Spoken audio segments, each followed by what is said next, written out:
क्या आप सभी लोग गुड मॉर्निंग कर लिया जाए। देखो ये चाय मेरी घटा दिया, नालायक कहीं का। अरे यार तुम लोग के चक्कर मेरी चाय घट जाती है। देखो निकाल लिया गया ना, इतनी निकल गई। सब गड़बड़ है। घट गई मेरी चाय, नहीं तुम अभी इतना पी लिए होते। चलो अच्छा ठीक है, कोई बात नहीं। तो गुड मॉर्निंग, सुप्रभात। चलिए देखते हैं क्या होता है आज का नया शुरुआत, ठीक है ना। ले लो, कोई बात नहीं।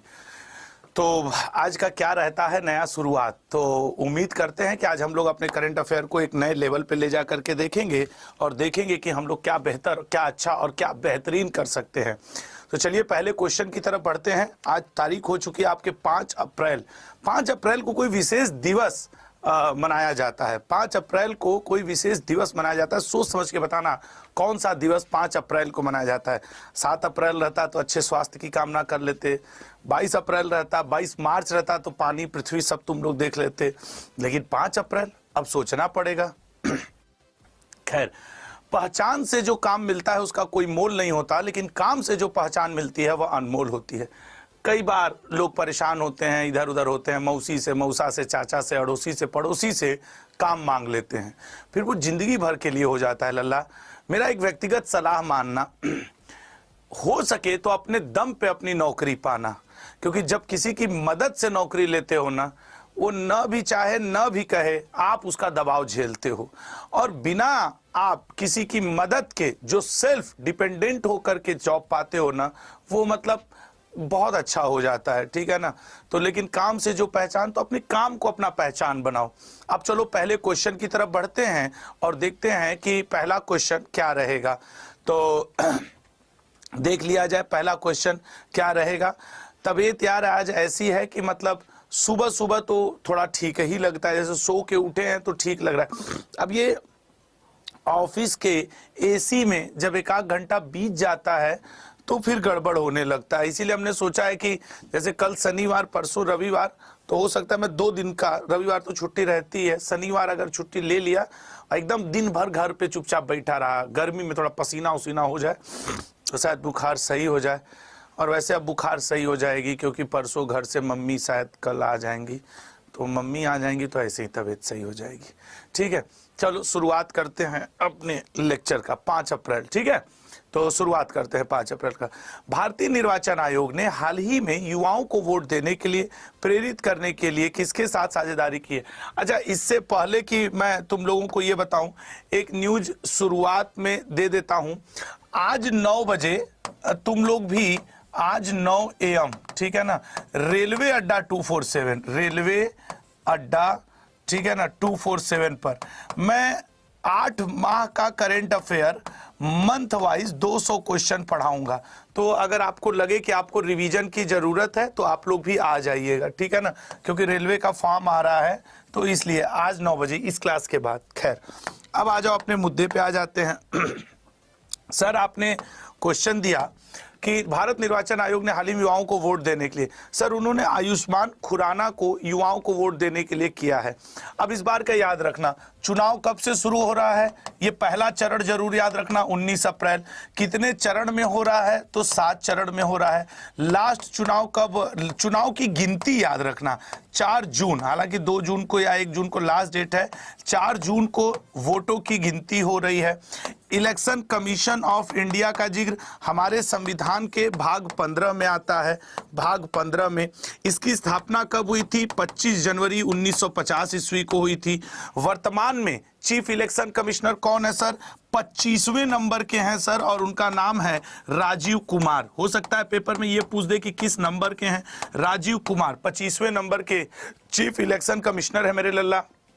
और अगर आपको याद हो तो सुखबीर सिंह, ठीक है ना, ये एक नए इलेक्शन कमिश्नर बने थे, सुखबीर सिंह जी, और मेरे भाई एक आपके बने थे ज्ञानेश कुमार जी। तो आपसे पेपर में ये पूछ सकता है, सुखबीर और ज्ञानेश कुमार जी का नाम, इन दोनों की हाल ही में नियुक्ति हुई थी इलेक्शन कमिश्नर के रूप में, और सी ऑप्शन इसका बिल्कुल करेक्ट आंसर है। ये बात याद रखिएगा मेरे भाई। तो ये इलेक्शन कमिश्नर के बारे में ये बात याद रखिएगा, 25वें है राजीव कुमार। और फर्स्ट चीफ इलेक्शन कमिश्नर वो तो आपको पता ही है, सुकुमार सेन जी, ये first chief chief election commissioner रहे हैं। तो ये हैं आपके आयुष्मान खुराना जी, बोल रहे भैया वोट जरूर देने जाना। और मैं भी आपसे अपील करता हूं मेरे दोस्तों, प्लीज अपनी वोटिंग पावर का प्रयोग करना, सभी लोग वोट देने जाना। धूप एक दिन अगर थोड़ा झेल भी लोगे तो कोई फर्क नहीं, लेकिन लोकतंत्र अच्छा होना चाहिए। भारत के चुनाव आयोग ने हाल ही में, तो आई होप आप ये समझ गए होंगे, अब इसमें समझाने जैसा कुछ बचा नहीं, जितना समझाना था मैंने बोल दिया।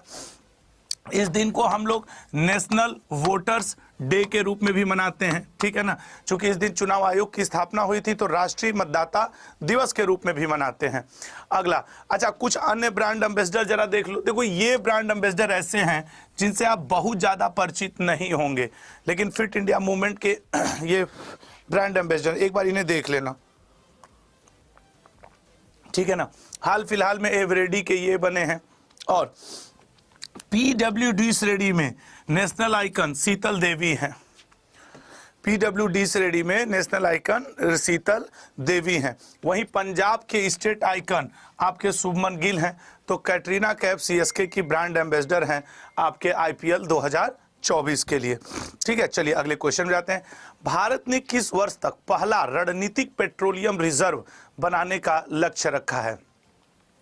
ऐसा 2 देश पहले से कर रहे हैं। एक देश का नाम है, मैं बताऊं आपके, जापान, और एक देश का नाम है दक्षिण कोरिया। ये दोनों देश अपने पास स्ट्रेटेजिक पेट्रोल रिजर्व, मतलब जिसे आप एसपीआर के नाम से कह सकते हैं। देखो ना, ये स्ट्रेटेजिक हो गया, ये पेट्रोलियम हो गया, ये रिजर्व हो गया। इन दोनों देश ऐसे पेट्रोलियम रिजर्व रखे हुए हैं। भारत ने भी कुछ इसी तरीके का एसपीआर बनाने की योजना बना रही है भारत सरकार। ये जो भारत सरकार बना रही है वो कह रही है कि हम 2029-30 तक इसको बना लेंगे, पेट्रोलियम रिजर्व भारत का स्ट्रेटजी, और इसको हम 2 स्टेज में बनाएंगे। 2 स्टेज में, एक होगा हमारा आपके दक्षिणी कर्नाटक में और एक होगा हमारा पूर्वी उड़ीसा में। दक्षिणी कर्नाटक में एक स्थान पे बनेगा ये भारत में, और एक बनेगा पूर्वी उड़ीसा, ठीक है ना। पूर्वी उड़ीसा में, ओडिशा वैसे होगा, ठीक है ना, पूर्वी ओडिशा में ये बनेगा। ये 29.3 बैरल का बनने वाला है और वो 18.3 बैरल का बनने वाला है। तो ये बेसिकली 2 भारत में, यहाँ दक्षिणी कर्नाटक में पर्टिकुलर जगह का नाम है पादूर, ठीक है, वहां पे बन रहा है। तो ये भारत के 2 पेट्रोलियम रिजर्व बनने वाले हैं कि भैया अगर मान लो जैसे पेट्रोल की क्राइसिस तो होती रहती है। अभी हम अपनी एक मित्र को दिए, मनीष को, की स्कूटी की चाबी, भैया हमारे स्कूटी में पेट्रोल भरा दो, तो लेके गए हैं। तो ऐसा रहेगा तो मजा आ जाएगा ना। तो 2 बनेंगे, दोनों का जगह जरूर याद रखना। दक्षिण आपके क्या कहा जाता है, दक्षिण कर्नाटक के पादूर में और पूर्वी उड़ीसा में, ठीक है। तो ये बात याद रखना। और इसकी संयुक्त क्षमता 36.7 मिलियन बैरल होने वाली, लेकिन अभी नहीं, 2029-30 में। और मैं भगवान से प्रार्थना करूंगा कि 29-30 में आप अपने पत्नी, पति, बच्चों के साथ ये देख रहे हो इसका उद्घाटन। मैं तो यही कहूंगा। और सरकारी नौकरी के साथ, मतलब पहले सरकारी नौकरी, उसके बाद आपका वाइफ या हस्बैंड, और फिर आपके जो छोटे छोटे चुन्नू मुन्नू होंगे वो।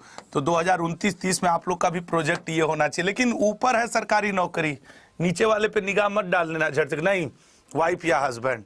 हाँ, कुछ लोग के हस्बैंड भी हो सकते हैं और कुछ लोग के वाइफ भी हो सकती हैं, इसमें भी कोई दिक्कत नहीं है। सभी संभावनाओं को लेकर चलना चाहिए, ठीक है। आ जाओ। तो भारत 2 नए बना रहा है, पादूर में और पूर्वी उड़ीसा राज्य में। अगला, भारत के कुछ नए लक्ष्य देखते हैं जो भारत सरकार ने नए लक्ष्य रखे हैं, ठीक है ना, नए लक्ष्य रखे हैं। जैसे 100 नए एयरपोर्ट भारत सरकार, ये देखो रेलवे का जो एग्जाम, मैं रेलवे चैनल पे भी 9 से 9:30 पढ़ाता हूं, तो पूरा ये 1.5 घंटे का पैकेज है। तो 100 नए एयरपोर्ट 2025 तक भारत सरकार का लक्ष्य है, समझ रहे हो। भारत को टीबी मुक्त बनाना, ऐसा कभी कभी पूछता है पेपर में कि भारत कि अभी वो सिकल सेल एनीमिया को खत्म करना, 2047 सिकल सेल एनीमिया खत्म करना। विश्व की तीसरी सबसे बड़ी अर्थव्यवस्था लक्ष्य बनने का 2025। मवेशियों में फुट माउथ रोग खत्म करने का, वो कैसे मेरे लल्ला, 2025, ठीक है ना। अगला पॉइंट पे आते हैं और देखते हैं अगला पॉइंट पे। अगले पॉइंट को देखते हैं। कैंसर के उपचार के लिए भारत की पहली घरेलू जीन थेरेपी को कहां लॉन्च किया गया? देखो यार, थोड़ा सा मुझे मतलब मौका दे देना तुम लोग, मतलब तुम जानते हो हम किस नेचर से हैं। एक लोग हैं चंदन कुमार नाम के, वो पूछ रहे हैं कि सर वो बेबी कैसे हो जाएगा। मैं बता रहा हूँ बेटा, तुम जैसों को तो खाली एक इंजेक्शन लगा दिया जाएगा, हो जाएगा। बाकी सभी लोग को मानवीय प्रक्रियाओं के द्वारा होगा, जो प्रकृति ने बनाया है नियम या जिस तरह वैसे ही होता है। लेकिन तुमको तो खाली ऐसे कोई इंजेक्शन ठोक देगा ना, कहीं पशु अस्पताल इधर उधर हो जाएगा तुम्हें, तुम टेंशन न लो। तुम्हारे लिए तो ट्रांसप्लांट की भी सुविधा उपलब्ध है। ठीक है चंदन, मिल गया आंसर। क्या सोचे थे, ऑनलाइन है गुरुजी, हजारों के बीच में कुछ नहीं बोलेंगे, रगड़ देंगे तुम लोग को। तो ऐसे ही हम दो चार तो जो होते हैं ना, ये आते हैं ओवर स्मार्ट बनने के लिए। इनको नहीं पता चल रहा है कि सामने हम क्लास ले रहे हैं, हम इंजीनियरिंग स्टूडेंट रहे हैं, बीटेक एमटेक हैं, तो हमको ज़्यादा फर्क नहीं पड़ता है। ठीक है, हम अपने शब्दों के लिमिटेशन में रह के तुम्हें लिमिट सिखा देंगे। कैंसर के उपचार के लिए भारत की पहली घरेलू जीन थेरेपी को कहां लॉन्च किया गया है? भाई मैं बता दे रहा हूं, इस बार के तुम्हारे पेपर में आईआईटी मद्रास से क्वेश्चन आएगा। अब हालांकि इस क्वेश्चन का आंसर आईआईटी बॉम्बे है। कैंसर के उपचार के लिए आपको पता होगा, बंबई में एक हॉस्पिटल है टाटा मेमोरियल का, टाटा मेमोरियल, इसके साथ एक और नाम जोड़ लो लल्ला, टाटा मेमोरियल प्लस आपके मेमोरियल, ये Tata memorial plus IIT Bombay, इन दोनों ने मिल करके क्या बनाया है आपके क्या कहा जाता है, ये घरेलू जीन थेरेपी बनाया है, और इसको अब रजिस्टर्ड भी कराया जा रहा है। वहीं मैं क्यों कह रहा हूं कि ये आईआईटी वाले से बहुत सारे क्वेश्चन आने वाला है, क्योंकि आईआईटी मद्रास ने बनाया है कदम। अब बताओ ये कदम क्या है, किसी को याद हो साइंस एंड टेक्नोलॉजी का? आईआईटी मद्रास ने बनाया है PIVOT, ठीक है ना, PIVOIT। एक सेकेंड, P, ये चीज मैं इसको दोबारा ही लिख दे रहा हूं, रुको यार। P, उसके अलावा क्या है, IVOT, ये भी आईआईटी मद्रास ने बनाया। देखना आईआईटी मद्रास का यही चार में से एक तुम्हारे पेपर में आ जाएगा। उसके अलावा बनाया है आईआईटी मद्रास ने सिंधुजा, अब ये साइंस एंड टेक्नोलॉजी। उसके अलावा आईआईटी मद्रास ने एक विकसित किया हुआ है बिहार ओएस। अब अगर पेपर में आ गया, लोग कहेंगे ना कि ये किसने विकसित किया और ये है क्या, तुम देखना आईआईटी मद्रास इस बार सबसे ज्यादा विकसित किया, इससे आ जाएगा क्वेश्चन का। तो ठीक है कि कैंसर के उपचार के लिए भारत की जीन की घरेलू थेरेपी, मैं बताता हूं, ये है आपका कदम, भारत का स्वदेशी पॉलीसेंट्रिक प्रोस्थेटिक घुटना, पॉलीसेंट्रिक प्रोस्थेटिक घुटना है ये, ठीक है ना। ये एक घुटने का नाम है जो पॉलीसेंट्रिक प्रोस्थेटिक आपके थेटिक घुटना है। ये एक आपके ऑपरेटिंग सिस्टम है, कौन सा, बिहार ओएस। ये मोबाइल ऑपरेटिंग सिस्टम है, भारत का पहला मोबाइल ऑपरेटिंग सिस्टम है, बिहार ओएस नाम से। सिंधुजा, समुद्र की लहरों से करंट बनाने के लिए, समुद्र की लहरों से करंट बनाने के लिए जो उपकरण डिवाइस तैयार किया गया है वो है आईआईटी मद्रास द्वारा सिंधुजा। PIVOT, ये भारत का AI बेस्ड पहला स्वदेशी उपकरण है, AI बेस्ड उपकरण है, और ये सब बनाने वाला आईआईटी मद्रास, ठीक है ना। तो ये बात जरूर याद रखना। कदम क्या है, एक पॉलीस्थेटिक पॉलीसेंट्रिक घुटना है, ठीक है ना, नी, जो कि काम आता है आपके पॉलीसेंट्रिक, पहला P पॉलीसेंट्रिक है, क्षमा करिएगा। और ये आपको मैंने बता ही दिया कि ये AI बेस्ड भारत का उपकरण है। सिंधुजा, समुद्र की लहरों से करंट उत्पन्न करने के लिए बनाया गया तकनीक है। बिहार ओएस भारत का मोबाइल ऑपरेटिंग सिस्टम है। अब देखना, तुमसे आईआईटी मद्रास से अगर ये 5 बातें याद रखे तो 1 नंबर तुमको मिल जाएगा। आईआईटी वाले बड़े कंफ्यूज कर देते हैं इस मैटर में। चलिए आइए मुद्दे पे आ जाते हैं। राष्ट्रपति द्रौपदी मुर्मू जी ने आईआईटी बॉम्बे में कैंसर के लिए भारत की पहली घरेलू जीन थेरेपी को लॉन्च किया है। और इस जीन थेरेपी में कैंसर, इसका जो नाम रखा गया है वो याद रखना, CAR-T सेल थेरेपी। संभव है कि पेपर में सिर्फ इतना पूछ दे कि CAR-T सेल थेरेपी किस आईआईटी ने लॉन्च किया, किसके साथ मिलकर के लॉन्च किया है, ठीक है ना, किसके साथ मिलकर के लॉन्च किया है। एक स्टूडेंट ने बहुत अच्छा सुझाव दिया, सर आईआईटी वाले क्वेश्चन पे 10 मिनट शो ले लीजिए। आईआईटी वाले क्वेश्चन पे नहीं लल्ला, देखो तुम जो मैं बताऊं, science and technology, science and tech, पिछले 8 माह में साइंस एंड टेक में जितने हुए, इस पे एक द 10 मिनट शो हो सकता है। सही कह रहे हैं, इस पे एक द। और आजकल जान रहे हो कि मेरी तबीयत थोड़ी गड़बड़ ही रह रही है, तो आज शाम को ही कर देते हैं। साइंस एंड टेक्नोलॉजी के जितने भी 40-50 बड़े क्वेश्चन हैं, उनको आज शाम को ही कर दें, एक जगह कर दें। वो आईआईटी वाले क्वेश्चन और वो रॉकेट वोकेट वाले क्वेश्चन, ये सब तो 40-50 हो जाएंगे। प्लान सही है ना? तो सब लोग एक बार 111 लिख दो। तो आज शाम, लेकिन ये कम से कम 100 होंगे, इसको 2 दिन में कवर होगा, 2 दिन में ये कवर होगा जहां तक मुझे लगता है। तो पार्ट 1 पार्ट 2 कर देंगे। तो इसको आज ही शाम को निपटारा। आज शाम लास्ट 8 मंथ के जितने साइंस एंड टेक्नोलॉजी के क्वेश्चन हैं, मैं पूरे दिन भर में उनको आज इकट्ठा करके एक जगह कर दूंगा, ठीक है ना? एक जगह कर दूंगा। चलिए, नियुक्तियों पे भी कर दूंगा, जीआई टैग पे भी कर दूंगा, लेकिन आज साइंस एंड टेक्नोलॉजी पे। आज मेरा भी मूड है कि यार साइंस एंड टेक्नोलॉजी के 2 वीडियो हो जाएंगे। चलो अगला क्वेश्चन आज करेंगे। बस तुम लोग 7:05 पे शाम को लाइव रहना, ठीक है? मैं कर दूंगा लल्ला। भारत में पहली बार सेमीकंडक्टर नीति, अब यही सब देखो साइंस एंड टेक्नोलॉजी से रिलेटेड ऐसा वाला, तो सेमीकंडक्टर नीति लाने वाला उत्तर प्रदेश। भारत का पहला skill India centre Sambalpur Orissa. उत्तर भारत का पहला पिज्जा एटीएम चंडीगढ़। भारत का पहला 360 डिग्री इमर्सिव डॉम थिएटर आपके चेन्नई में। भारत का पहला remote pilot training organisation Guwahati. ऐसे क्वेश्चंस रहेंगे आज के द 10 मिनट शो में, ठीक है ना? और मैं उम्मीद करता हूं 100 में से तुम लोग को 20 आएगा, लेकिन उसकी पीडीएफ और उसकी चीजें आपके लिए बहुत फायदेमंद होंगी। हाल ही में किस राज्य से अग्नि प्राइम नामक मिसाइल का सफलतापूर्वक परीक्षण किया गया है? अग्नि प्राइम, पहले बात समझना, प्राइम मतलब एक जनरेशन अहेड वाली बात हो जाती है लगभग। ये बड़ा प्राइम चीज है हमारी, बड़ी अच्छी चीज है। ऐसे जो अग्नि सीरीज की हम लोगों की मिसाइल आती थी, उनको कहीं ना कहीं धीरे धीरे अग्नि प्राइम रिप्लेस करता हुआ नजर आ रहा है। अब तो ये तो सबसे पहला इसका काम है कि सर अग्नि प्राइम क्यों, भाई लोग लाते हैं कि वरदान बैच मैंने लॉन्च किया, तो वरदान 2.0, वरदान 3.0 ऐसे बैच आते हैं लेटेस्ट अपडेटेड। तो अग्नि प्राइम जो है अग्नि सीरीज को रिप्लेस करने के लिए अत्याधुनिक भारत का स्वदेशी निर्मित सबसे मतलब बेहतरीन टाइप का अब ये हथियार बनाया जा रहा है।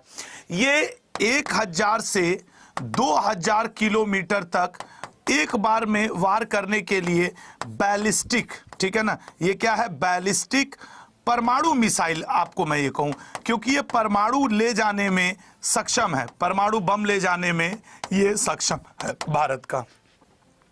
और इसकी रेंज क्या है? 1000 से 2000 किलोमीटर।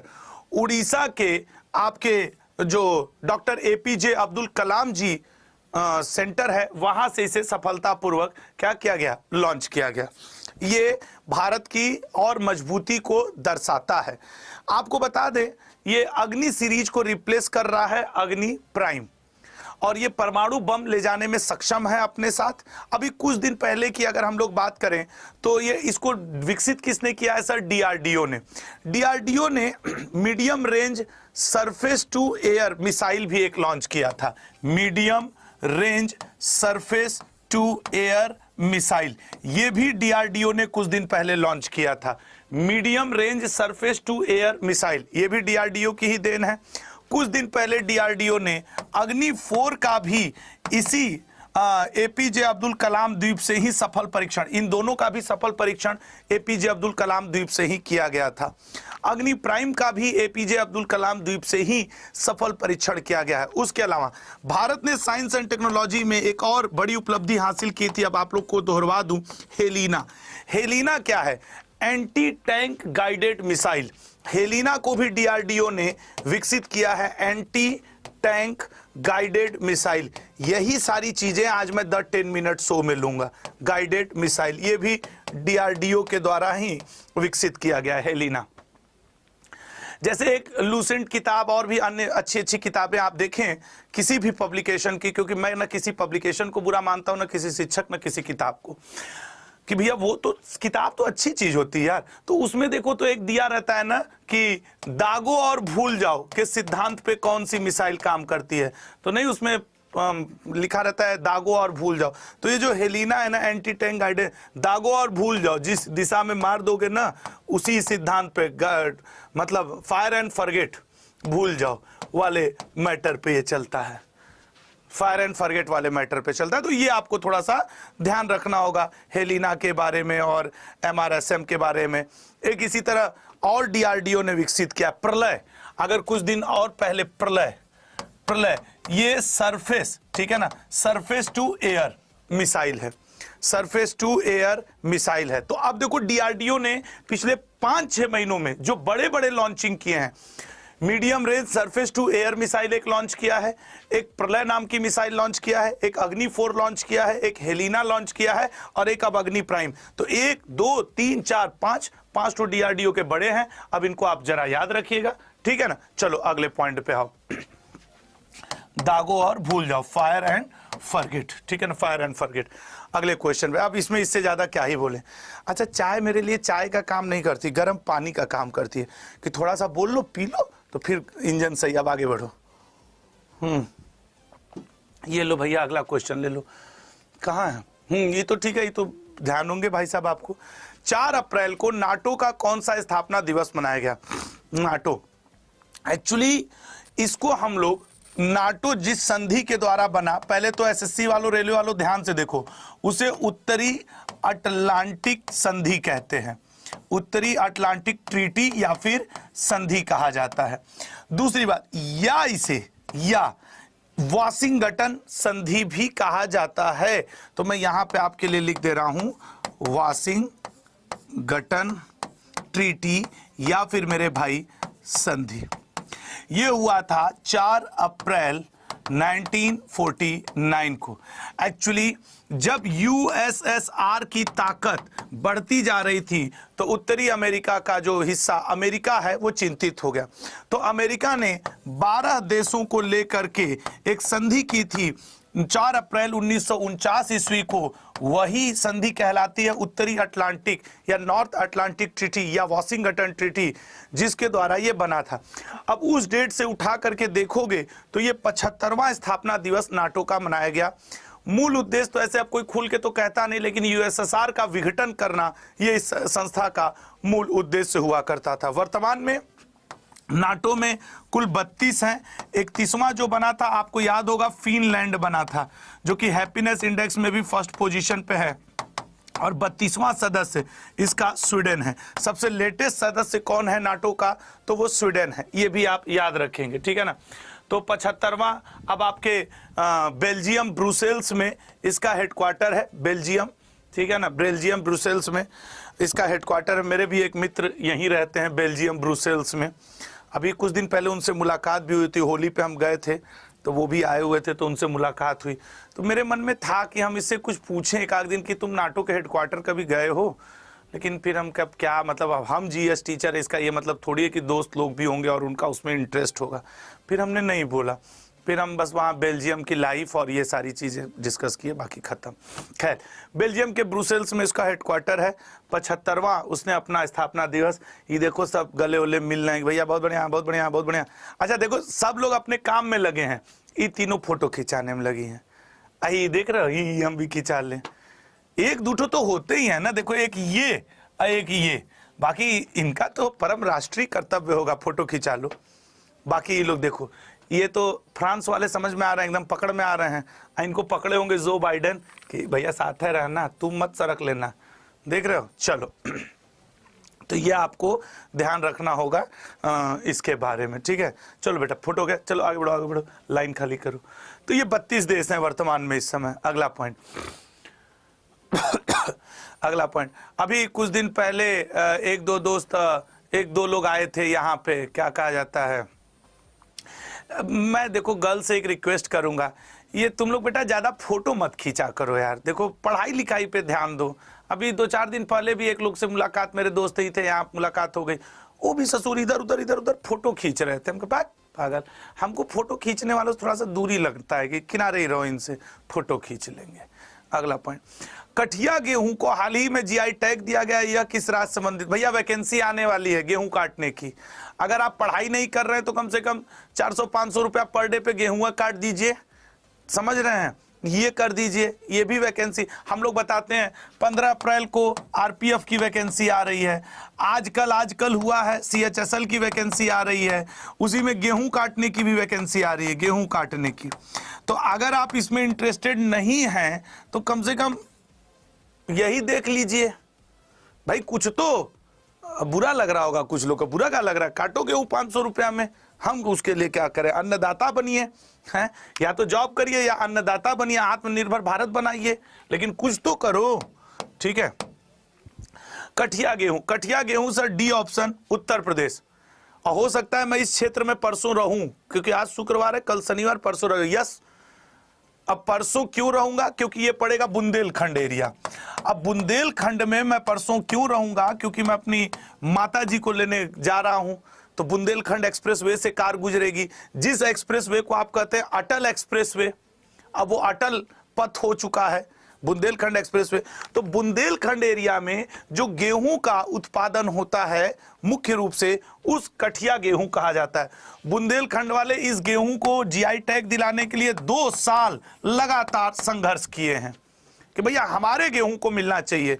तो बुंदेलखंड एक्सप्रेसवे जो है, जिसको आप अटल पथ अब बोलते हैं, रोड के इस साइड और इस साइड जितना भी गेहूं होगा, अब हम मम्मी के साथ जब लौट रहे होंगे तो हम ज्ञान देंगे ऐसे कार में, मम्मी ये जो गेहूं दिख रहा है, मम्मी कहेंगी हाँ हाँ, बोलेंगे मम्मी इसको कठिया गेहूं कहते हैं, पापा भी सुन रहे होंगे, फिर मम्मी कहेंगे अच्छा, हम कहेंगे अभी इसको जीआई टैग मिला है, ये 10 साल के लिए होता है। मम्मी, अरे हमारा लड़का कितना पढ़ता है भाई, कितना ज्ञानी। तो मम्मी बोलेंगी बेटा 1 गिलास दूध पी लो, दूध पी लो, बड़ा कमजोरी आ गई, बड़ा दिमाग लगाते हो। तो मजा तो आने वाला है, मैं तो बताऊंगा जरूर। नहीं, अपना ज्ञान दिखाने में कितना मजा आता है ना, तो दिखाना पड़ेगा ना। पापा को लगे ससुरा हम किसान है कि ही किसान हो गया है, तो ज्ञान दिखाना पड़ेगा। चलिए, तो 2 साल के संघर्ष के बाद बुंदेलखंड के क्षेत्र में कृषि उपज के इसको बढ़ा दिया गया है, क्या मतलब कि जीआई टैग दिया गया है कठिया गेहूं को। तो कठिया गेहूं बढ़िया रहेगा अपना आप, ठीक है। तो 2 साल से संघर्ष चल रहा था, तो अब संघर्ष कामयाब हो गया है। अब तुम लोग कभी मत भूलना कि कठिया गेहूं को क्या मिला है, भौगोलिक संकेतक। आज तुम लोग को लग रहा होगा ना कि आज तो सर अब थोड़ा इनका तबीयत सही हो रहा है, ये अपने फ्लो में धीरे धीरे वापसी करते हुए नई बल्लेबाजी करेंगे। इस पे हम लोग बनारस की ठंडई, बनारस का तबला, गजब मजा ही आ गया। देख लो मेरे घर कितना जीआई टैग मिला है, हाँ कितना जीआई टैग मिला है देख लो। अब मम्मी आ ही रही है तो हम लाल पेड़ा तो मंगवा ही लेंगे बनारस से। कहेंगे मम्मी अगर लगे हाथ पापा ना देखे तो धीरे से पान भी बंधवा लेना, पापा देख लेंगे तो नहीं बांधने देंगे, कहीं कार और खड़ी तो पान उसी में बांध दो भैया दूठो, ठीक है। जौनपुर इमरती, मतलब भाभी का घर, हमारे भाभी अब कभी आएंगी तो कहेंगे ले आओ इमरती मिठाई वहाँ की। मथुरा का सांची शिल्प, ठीक है, ये भी ये भगवान राधा कृष्ण जी के प्रेम को समर्पित। अगला पॉइंट आइएगा, बुंदेलखंड का कठिया, इस पे एक द 10 मिनट शो लेना है, लेकिन आज शाम में साइंस एंड टेक्नोलॉजी पे होगा। आज शाम में साइंस एंड, उसके बाद मैं जीआई टैग पे भी एक लूंगा। निम्नलिखित में से किस दिन राष्ट्रीय समुद्री दिवस मनाया जाता है? राष्ट्रीय समुद्री दिवस ये मनाया जाता है सर 5 अप्रैल। राष्ट्रीय समुद्री दिवस मनाया जाता है 5 अप्रैल को, और ये 5 अप्रैल को मनाया जा रहा है भैया। इस दिन 5 अप्रैल 1964 को इसलिए पहली बार अंतर्राष्ट्रीय अर्थव्यवस्था के बारे में जागरूकता बढ़ाने के लिए समुद्री व्यापार के ऊपर जोर दिया जाए, लोग इसके लाभों को समझ सकें, इसलिए यह दिवस मनाने की शुरुआत की गई, ठीक है ना। 1964 में हुआ क्या था, Scindia steam navigation company limited का पहला जहाज यूनाइटेड किंगडम की यात्रा पर गया था। तो उस दिन को हम लोग मनाते हैं कि भैया राष्ट्रीय समुद्री दिवस, क्योंकि समुद्र से व्यापार तो अंग्रेजों के समय से हो रहा था। तो सर इसको इतना लेट क्यों मनाया आजादी के बाद? क्योंकि आजादी के बाद हमारे भारत देश से यूनाइटेड किंगडम को जो चीजें गई बेचने के पॉइंट ऑफ व्यू से, ये लो अब हम लोग योग्य हो चुके हैं, तो उस दिन को हम लोग सेलिब्रेट करते हैं राष्ट्रीय समुद्री दिवस के रूप में, ठीक है।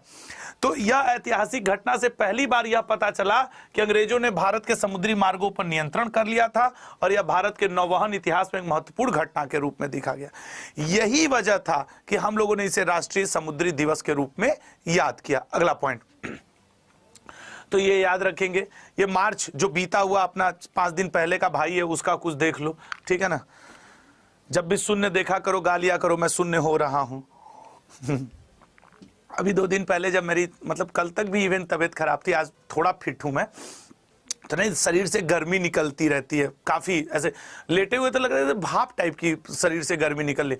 तो उस समय मैं यही गाना गुनगुना रहा था, मैं शून्य हो रहा हूँ, नहीं कि महादेव शंकर जी के ऊपर एक गाना है ना कि मैं शून्य हो रहा, भाप बन के उड़ रहा हूँ तो मैं शून्य हो रहा हूँ। हाल ही में जापान ने भारतीय पर्यटकों के लिए ई वीजा सेवा को शुरू किया है। इसकी वैधता कितने दिनों के लिए तय की गई? पहली बात, सिर्फ भारतीय पर्यटकों के लिए नहीं शुरू किया है, सिर्फ भारतीय पर्यटकों के लिए नहीं शुरू किया है, कई लोगों के लिए, कई देशों के यात्रियों के लिए शुरू किया गया है।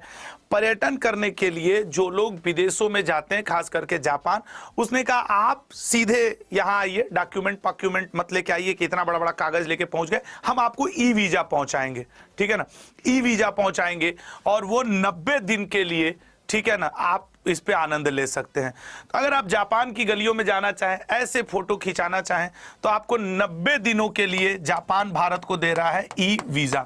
ई मतलब होता है इलेक्ट्रॉनिक, जैसे मतलब मोबाइल है, अब इसी में आपका वीजा आ जाएगा, पुलिस वाले जापान में ऐसे दिखा देना कि ये अपना ई वीजा, काम हो गया तुम्हारा। तो 90 दिन तक आप ऐसे जाके जापान में फोटो खिंचा सकते हैं। आओ चाऊ चाऊ यहाँ पे आपको मिलेगा, चाउमीन, बर्गर, पिज्जा, बढ़िया उबला हुआ खाना, बढ़िया आप खाइएगा, ठीक है ना। ये उन साधारण पासपोर्ट रखने वाले यात्रियों के लिए डिजाइन किया है कि भैया आप लोग आइए और जापान में इसका आनंद लीजिए, ठीक है। और मैंने जैसा कहा था कि अकेला भारत नहीं है जिसको किसने ई वीजा दिया है, ये Australia, Brazil, Cambodia, Canada, Saudi Arab, Singapore, दक्षिण अफ्रीका, ताइवान, संयुक्त अरब अमीरात, यूनाइटेड किंगडम, अमेरिका के पर्यटकों को भी ई वीजा प्रणाली के लिए चुना गया है, ठीक है ना। अब आपको फिजिकल वीजा स्टिकर का जरूरत नहीं पड़ेगा कि स्टिकर लगाए घूम रहे हैं। अगला पॉइंट, तो ये राजधानी टोक्यो, प्रधानमंत्री फूमियो किशिदा हैं और मुद्रा जापानी येन है। एक दिन शाम की क्लास ले रहे थे 3 दिन पहले, कुछ उसी दिन तबीयत खराब होने की शुरुआत हुई थी, उस दिन युआन मुद्रा पढ़ा दिए थे, फिर बाद में जाके इतना पछता है कि ओहो। पारादीप बंदरगाह कार्गो की मात्रा के मामले में भारत का सबसे बड़ा बंदरगाह बन गया। यह किस है? कोई भी क्वेश्चन जब टफ करके पढ़ोगे तो याद नहीं होता, ऐसे याद जैसे तुम्हारे घर का बस स्टैंड, तो अब अपने घर से मेरा मतलब है तुम्हारे जिला का, अब याद करो कि तुम्हारे जिला का सबसे बड़ा बस स्टैंड कौन सा है जहां ज्यादा बसें खड़ी होती हैं।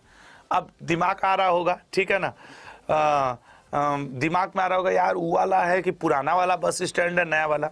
वैसे बनारस में तो कैंट रेलवे स्टेशन के जो सामने है वो वाला ज्यादा बड़ा बस स्टैंड है। ठीक उसी तरीके से बंदरगाह पे क्या आएंगी? कार्गो आएंगी, बड़ी बड़ी जहाज आएंगी।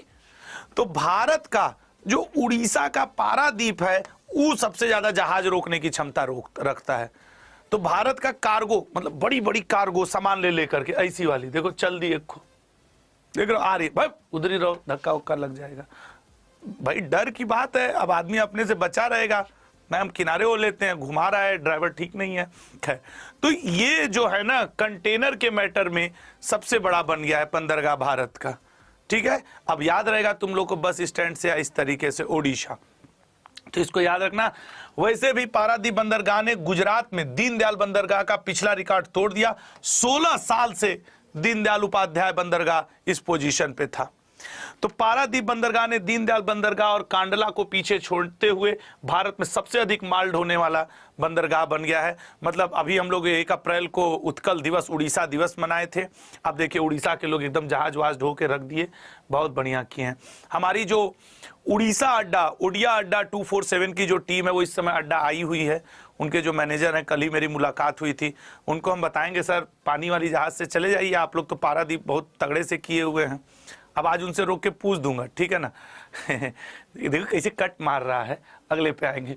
तो अगला देखते हैं। भारत में 13 प्रमुख बंदरगाह, पहले दोहराओ, ये सब भूला जाते हो तुम लोग। एक वो कांडला वाला जरूर याद रखना, और एक वो ज्वारी बंदरगाह जो है, भारत का प्रथम ज्वारी रासायनिक बंदरगाह दाहेज, ठीक है ना, वो दाहेज को भी याद रखना, ये गुजरात में पड़ता है, ये भारत का पहला रासायनिक बंदरगाह है। उसके अलावा और तो तुम एक एनोर भूल सकते हो, एनोर वाला कहाँ है, एक कांडला भूल सकते हो, एक दाहेज भूल सकते हो।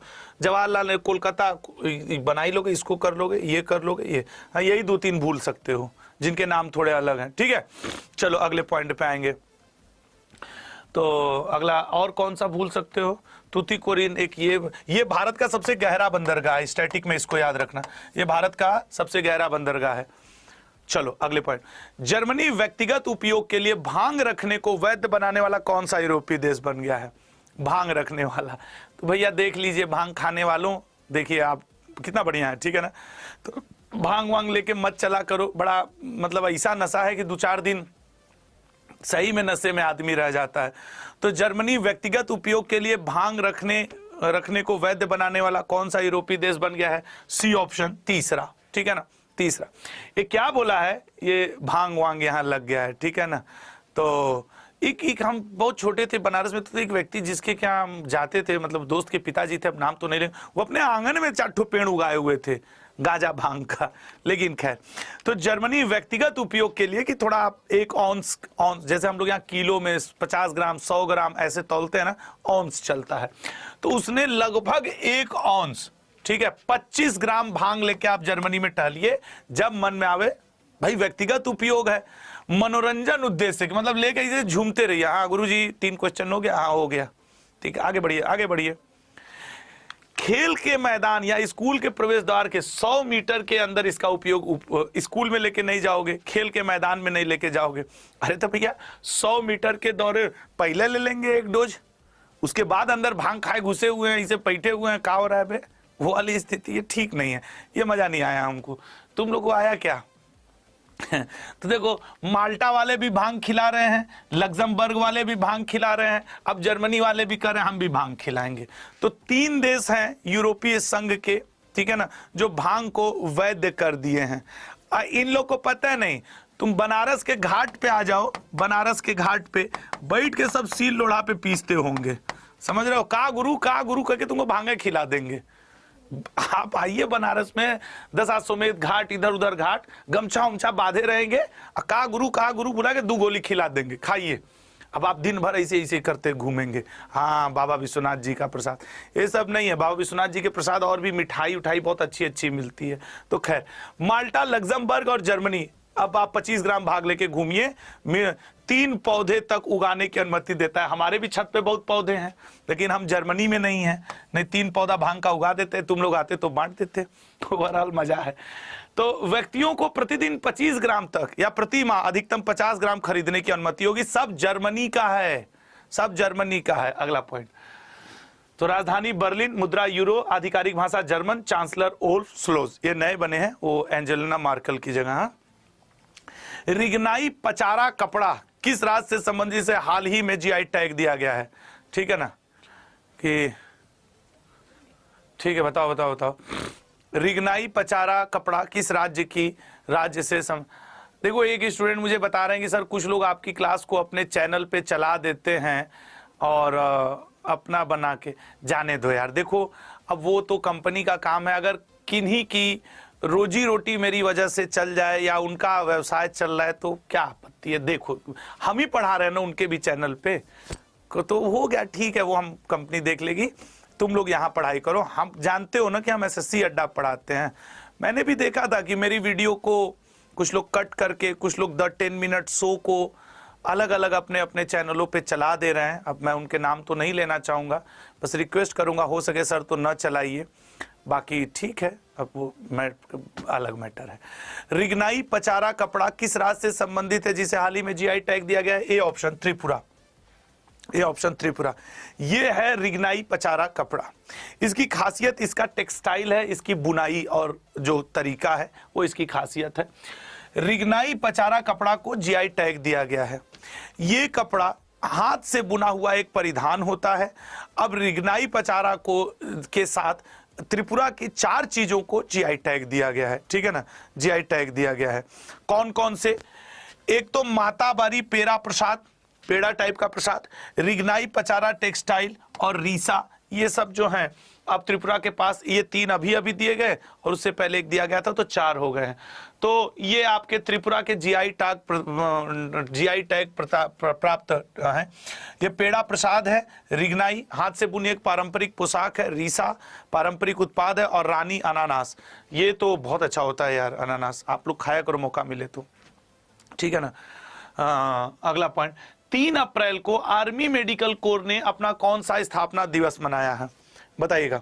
3 अप्रैल को आर्मी, जितने लोग अभी मुझे देख रहे हो मैं बता दूं कि 9 बजे मैं रेलवे अड्डा 247 पे, रेलवे अड्डा 247 पे अगर 3 दिन मेरे साथ वहां लगातार लग जाओगे तो मैं पिछले 8 माह का रेलवे ओरिएंटेड करंट अफेयर वहां रिवीज, जैसे आज मैं 9 से 9:30 या 9:45 तक पढ़ाऊंगा आज, तो कम से कम 100 क्वेश्चन तो रिवाइज करवा ही दूंगा। फिर ये पिछले 8 महीनों का करवाऊंगा, तो तुम लोग का एक हो जाएगा। चैनल का नाम है रेलवे अड्डा 247, ठीक है ना, रेलवे अड्डा 247, ये अभी करूंगा। 260वां आर्मी मेडिकल कोर का 260वां स्थापना दिवस मनाया गया। आर्मी मेडिकल कोर न सिर्फ आर्मी के लोगों के लिए बल्कि अन्य लोगों के लिए भी ऑलवेज अवेलेबल रहता है, और उस 1764 में इसकी स्थापना की गई थी। युद्ध के दौरान और शांति दोनों ही समय में ये आर्मी मेडिकल कोर देश के लिए समर्पित रहता है। इसका जो आदर्श वाक्य है, सर्वे संतु निरामय, सभी लोग रोग मुक्त हों, सभी लोग भय मुक्त हों, मेनली है सभी लोग रोग मुक्त हों, ये इसका जो है वो आदर्श है, वाक्य है, ठीक है। तो ये 260वां, ये याद रखेंगे आप लोग। अगला क्वेश्चन आपके लिए, तो ये है अभी कौन सा स्थापना दिवस मनाया है वो आप देख लीजिए। विश्व के सबसे बुजुर्ग व्यक्ति जॉन विंसेंट पेरेंज को हाल ही में निधन हो गया, वे किस देश से थे, बताओ भैया। John Vincent Perez, A option Venezuela. ये है, अरे बुजुर्ग लग भी रहे हैं ना कि अच्छा, एक आप लोग को बताएं, मतलब ऐसे बुजुर्ग लोग एकदम स्किन झूल के देख के एक आत्मीय लगाव सा महसूस होता है ना। और मेरा हर स्टूडेंट जो अपने दादी दादा नानी नाना इनका सम्मान नहीं कर रहा है वो सम्मान योग्य नहीं लला। इवन पड़ोसी के भी अपरिचित बुजुर्ग भी मिले, सत नमन किया करो, उनकी मदद के लिए खड़ा हुआ करो, और अगर उन्हें कोई ज़रूरत है तो उनकी मदद। मैंने एक वीडियो मेरे इसी स्टूडेंट ने मुझे भेजा था जिसमें मैंने देखा था कि एक बुजुर्ग महिला जिनकी उम्र रही होगी 80-90 साल, उनके बेटा और बहू उनको मार रहे थे, और उन्होंने मुझसे, मेरे स्टूडेंट ने मुझसे पूछा सर मैं इनकी मदद कैसे करूं। मैंने कहा देखो यार, कुछ चीज़ें ऐसी होती हैं कि तुम लोकल थाने पे ले जा करके दे दो, इसको वायरल करो, इन लोगों को सजा तो मिलनी चाहिए। बहुत नालायक टाइप के ऐसे लोग होते हैं, पृथ्वी पे उन्हीं को राक्षस कहा गया है। जो बेटे अपने माँ के ऊपर हाथ उठा दें, वो पैदा ही ना होते तो ज़्यादा अच्छा होता, लेकिन अब आ गए हैं तो मर जाएं तो ज़्यादा अच्छा है। अगर अपने माँ बाप के ऊपर हाथ उठा रहे हैं तो मैं तो यही कहूँगा कि उनका कोई हक ही नहीं बनता पृथ्वी पे रहने का।